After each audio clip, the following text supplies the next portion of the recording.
और जिन लोगों को भी 9 महीने में गिरफ्तार किया है उनमें से बहुत सारी जमानतें मिलती हैं और पूरी जमानतें मिलती हैं। मैडम एक सवाल है,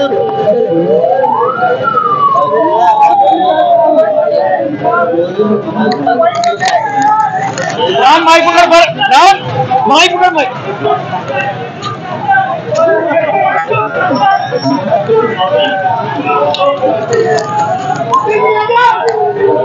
अच्छा मैडम इसमें बात तो करने दे, सवाल कर, बात तो कर लो ना, करो बात करो। रस्म से बरी हो रहे हैं, मुकदमात बनाएगी, बात तो करने देते बेटा, बात तो करने देते ना बेटा। बिस्मिल्लाहिर्रहमानिर्रहीम। मैं मरियम औरंगजेब दहशतगर्द इंसदाद दहशतगर्दी की अदालत में आज पेश हुई बकौल इमरान खान साहब के। ये वो मुकदमा है जो इमरान खान साहब ने दहशतगर्दी का बनाया, और दहशतगर्दी का मुकदमा उस वक़्त बनाया जब हमने अवाम को बताया कि ये लॉन्ग मार्च करते हुए वफाक पर दहशतगर्दी करने आ रहे हैं। और ये वो लोग हैं जो दूसरों पर दहशतगर्द होने का और दहशतगर्दी करने के पर्चे बनाते रहे और खुद 9 मई को रियासत पर चढ़ दौड़े, रियासती दहशतगर्दी की। 14 के मुजस्मे सड़कों पर फेंककर ठुड्डे मारे, उनकी यादगारों को तोड़ा, रेंजर्स की गाड़ियों को तोड़ा, पुलिस और रेंजर्स के सर पर पेट्रोल बम मरवाए, अस्पताल, स्कूल, मस्जिदें जलाई। ये वो लोग हैं जिन्होंने दूसरों पर, अपने सियासी मुखालफीन पर दहशतगर्दी के पर्चे बनवाए, और आज उस केस में हम अदालत के सामने पेश हो रहे हैं। मतलब ये कि दूसरों को दहशतगर्द कहने वाला, उन पे दहशतगर्दी के मुकदमे बनाने वाला खुद 9 मई का मुजरिम है, और दूसरी तरफ दूसरों को चोर चोर कहने वाला, करप्शन के नारे लगाने वाला, झूठे मुकदमे बनाने वाला, पाकिस्तान की आवाम का 190 मिलियन पाउंड जो कि 60 अरब रुपया का डाका डालकर चला गया।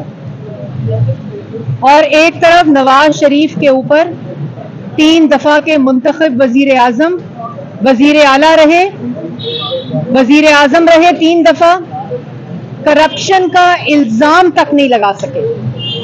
बेटे की निजी कंपनी से तनख्वाह ना लेने का इल्जाम है, करप्शन का इल्जाम नहीं है। नवाज शरीफ साहब को पैनमा के ऊपर अपनी कुर्सी से हटाया नहीं गया था। अपने बेटे की कंपनी जो कि 2001 में और 2005 में रजिस्टर हुई, जब नवाज शरीफ साहब पब्लिक ऑफिस होल्डर नहीं थे और मुल्क में डिक्टेटरशिप थी, मुशर्रफ साहब का दौर था, उस वक्त वो कंपनी हिल मेटल जो थी वो रजिस्टर हुई। और इल्जाम क्या है कि उस कंपनी से मियां नवाज शरीफ साहब ने तनख्वाह नहीं ली जो वो ले सकते थे। वो कंपनी जहां से पैसे मियां साहब के पास आए तो वो भी बैंकिंग ट्रांजैक्शन से आए, वो भी एसेट्स में डिक्लेयर हुए। अपनी जो इनकम टैक्स की डिक्लेरेशन थी हुसैन नवाज ने भी डिक्लेयर की और मियां साहब ने भी डिक्लेयर की और बैंकिंग चैनल से आए। और यहाँ बंद लफाफे में काबीना के सामने लिफाफा लहराकर 190 मिलियन पाउंड जो कि 60 अरब पाकिस्तान की आवाम का पैसा था, उस पे डाका डाला गया। ये मुल्क की तारीख का सबसे बड़ा कौमी खजाने में डाका है। और फिर कहते हैं कि जुल्म हो रहा है, जुल्म हो रहा है। ये जुल्म हो रहा है, जुल्म तो किया आपने पाकिस्तान की आवाम के पैसे पे डाका डाल के, जिससे अस्पताल बन सकते थे, जिससे स्कूल बन सकते थे, जिससे गरीब आवाम को रिलीफ मिल सकता था। और फिर पूछते हैं, जैसे नवाज शरीफ साहब ने कहा, फिर पूछते हैं मईशत कैसे तबाह हुई, फिर कहते हैं बिजली कैसे महंगी हुई, रोटी 5 रुपए से 30 रुपए कैसे हुई, मुल्क की मईशत को कैसे तबाह किया, खोखला किया, पाकिस्तान के दोस्तों को नाराज किया और खुद डाके डालते रहे। आंखों पर पट्टी बांध के लोगों की, अवाम की ये डाका डाला गया, लेकिन असल में पट्टी अपनी आंखों पे पड़ी थी कि ये सिलसिला इसी तरह चलता रहेगा। दूसरों को चोर चोर कहूंगा, खुद डाके डालूंगा। दूसरों को दहशतगर्द कहूंगा, खुद रियासती दहशतगर्दी करूंगा। साइफर जैसे हसास मामले पे सियासत करूंगा, उसके साथ खेलूंगा तो मैं स्कॉट फ्री होऊंगा। मुझसे हिसाब नहीं मांगा जाएगा, मुझसे किसी किस्म का जवाब नहीं मांगा जाएगा। ऐसे कैसे हो सकता है? अगर आपने रियासती दहशतगर्दी की है तो आपको उसका जवाब देना पड़ेगा। अगर आपने जिना हाउस पे हमला किया है तो आपको जवाब देना पड़ेगा। अगर आपने शोहदा की यादगारें जलाई हैं तो जवाब देना पड़ेगा। अगर आपने 190 मिलियन पाउंड, और कहते हैं क्या हुआ, 190 मिलियन पाउंड पाकिस्तान तो आ गया। ये ड्रामा ना करें, ये ढोंग ना रचाएं। 190 मिलियन पाउंड पाकिस्तान कौमी खजाने में आना था। गैर कानूनी तरीके से जुर्माना सेटल करने के अकाउंट में सुप्रीम कोर्ट में ट्रांसफर नहीं करना था, जिसकी सहूलतकारी, जिसकी एड और अबेटमेंट किसने की? सुप्रीम कोर्ट के सबसे आला मनसब पे बैठे चीफ जस्टिस साकिब निसार ने की। और मुल्क के वजीर आजम, जो मुसल्लत शुदा वजीर आजम था, उसने वजीर आजम की कुर्सी का इख्तियार इस्तेमाल करते हुए नाजायज तरीके से आउट ऑफ कोर्ट सेटलमेंट करके अल कादिर ट्रस्ट की जमीन लेने के लिए ये पैसा सुप्रीम कोर्ट के लाइबिलिटी अकाउंट में भेजा और वहां गैर कानूनी तरीके से जुर्माना सेटल कराया गया। ये पाकिस्तान पैसा नहीं आया, ये इमरान खान की जेब में पैसा गया। बेगम साहिबा अहलिया हीरे जवाहरात बटोरती रही 60 बिलियन के एवज। वहां अल कादिर ट्रस्ट बना रहा, और अल कादिर ट्रस्ट के ट्रस्टी कौन है? इमरान खान और उनकी अहलिया। ये इतने बड़े चोर हैं कि वारदात भी डालते हैं, फिर डिटाई भी करते हैं। ये इतने बड़े सियासी दहशतगर्द हैं कि रियासती दहशतगर्दी भी करते हैं और कहते हैं हमें तो पता नहीं था। और मौसूफ क्या फरमा रहे थे? कोर्ट में आए, प्लेइंग टू द गैलरीज में पागलपन का वो दौरा पड़ता है कि कहते हैं 9 मई का वाकया नवाज शरीफ साहब ने कराया है। 9 मई के वाकये में जब रियासती दहशतगर्दी की है तो कहते हैं नवाज शरीफ साहब ने क्या? नवाज शरीफ साहब आपकी बहनों को और भतीजे को और भांजों को हदायत दे रहे थे कि जिना हाउस पर हमला कर दो। वो यास्मीन राशिद साहिबा को हदायत दे रहे थे, वो मुराद सईद साहब को हदायत दे रहे, और सारे के सारे कारकुन जो हैं पाकिस्तान तहरीक इंसाफ के, जो इमरान खान साहब कहते हैं मैंने नहीं किया, मुझे तो पता ही नहीं था, मेरे कारकुनान ने किए। तो क्या उनको नवाज शरीफ साहब हदायत दे रहे थे? ये ज़हनी हालत है। ये समझते हैं कि पाकिस्तान की आवाम जिनको 1 करोड़ नौकरी और 50 लाख घरों का झांसा दिया था, वो इस झांसे में भी आ जाएंगे। लंदन प्लान की बात करते हैं। लंदन प्लान तो वो था जहां डी चौक पे कब्रें खोदी गई थी। लंदन प्लान तो वो था जहां अंपायर की उंगली का इशारे का इंतजार करते करते खुद अपना बोरिया बिस्तरा लपेटना पड़ा, जहां 3 दफा के मुंतखब वजीर आजम को घर भेजने के चक्करों में थे। लंदन प्लान तो वहां बना था जो जिसकी खुद कब्र खुद गई।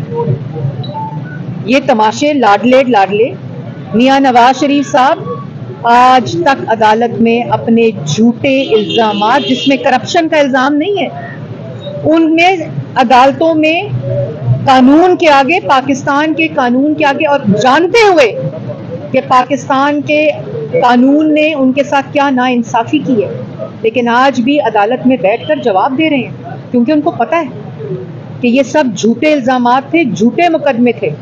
और आप यहाँ अदालतों में आते हैं तो अपने जो इन्होंने कहा इख्तियारात का नाजायज इस्तेमाल किया नवाज शरीफ और शहबाज शरीफ ने। इन्होंने कहा कि मिस यूज ऑफ अथॉरिटी हो गई, कमीशन खा लिया शहबाज शरीफ ने पंजाब के मंसूबों से और नवाज शरीफ ने, किकबैक्स हो गई।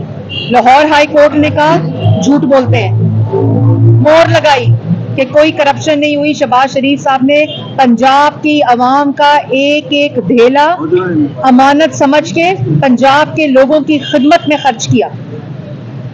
इस्लामाबाद हाई कोर्ट ने नवाज शरीफ साहब के मुकदमों के ऊपर मोहर लगाई कि किसी किस्म की कोई करप्शन, कोई किकबैक, कोई मिसयूज ऑफ अथॉरिटी नहीं हुई। सुप्रीम कोर्ट के अंदर मोहर लगी और उन बातों पर अवाम को बेवकूफ बनाते रहे। वो वही करप्शन जिसने की है वो 190 मिलियन पाउंड 60 अरब का जवाब दे।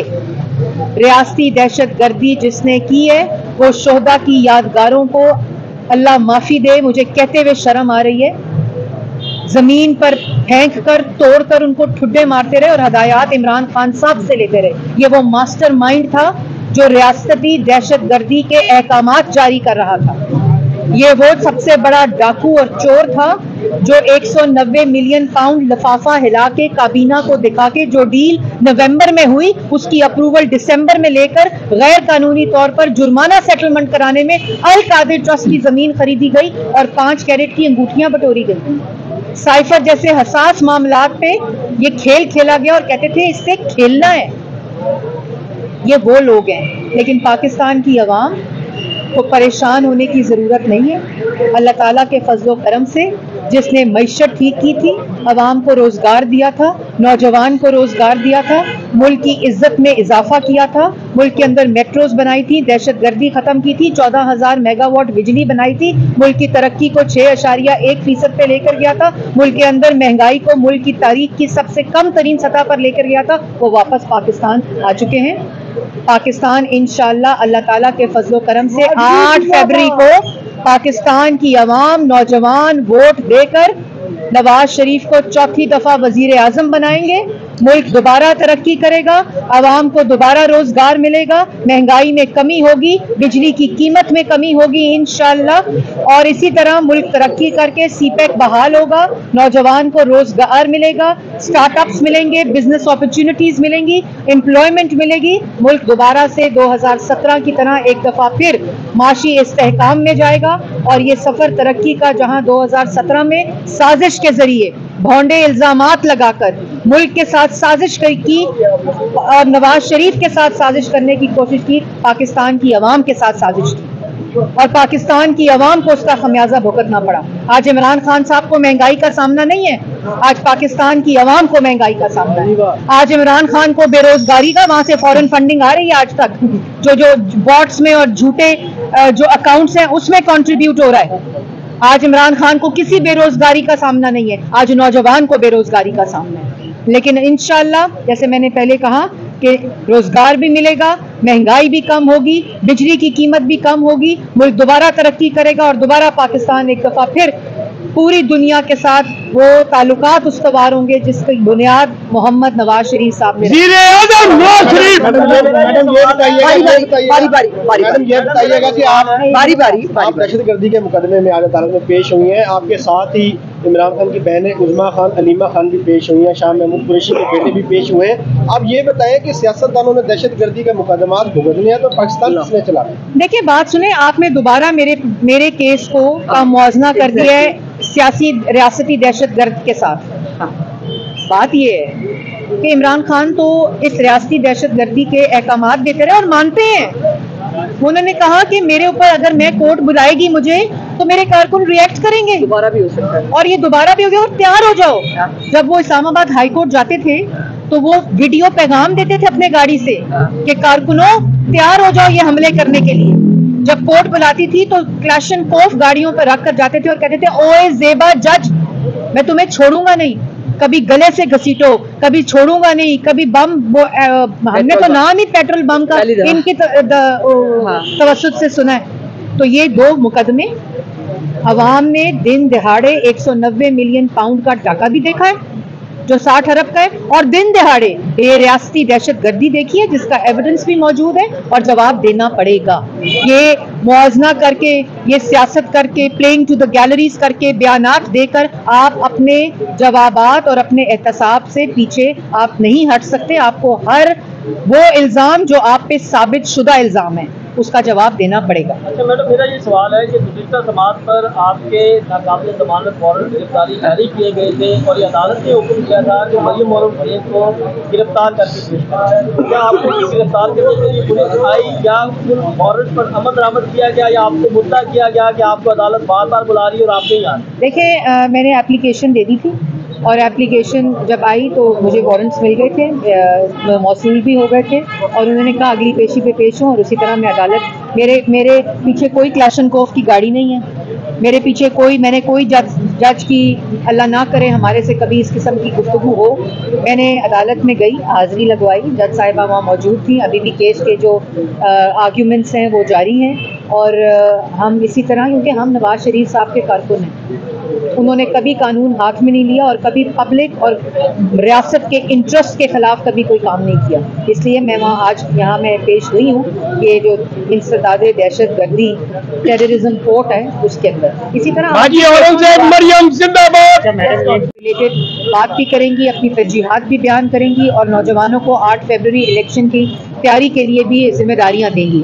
तो प्रोसेस अगर कोई नजर, हाँ, लेकिन अगर कोई इलेक्शन का रोना रो रहा है और अगर कोई इलेक्शन के बारे में, तो वो आपको बाकी जमातें नजर आएंगी जो हर रोज टीवी पर बैठकर नवाज शरीफ को चौथी दफा वजीर आजम बनने की मुबारकबाद देती है। तो मैडम क्या इलेक्शन हो रहे हैं 8 फरवरी को? जी, इलेक्शन कमीशन ने 8 फरवरी अनाउंस किया हुआ, इंशाल्लाह इलेक्शन हो रहे हैं और मुस्लिम लीग नून इलेक्शन के लिए तैयार है। बस ये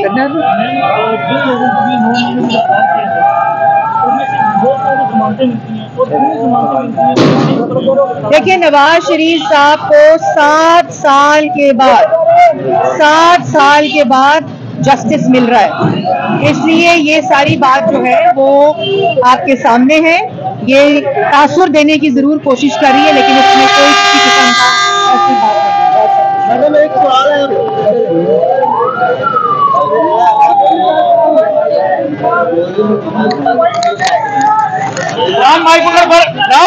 माइक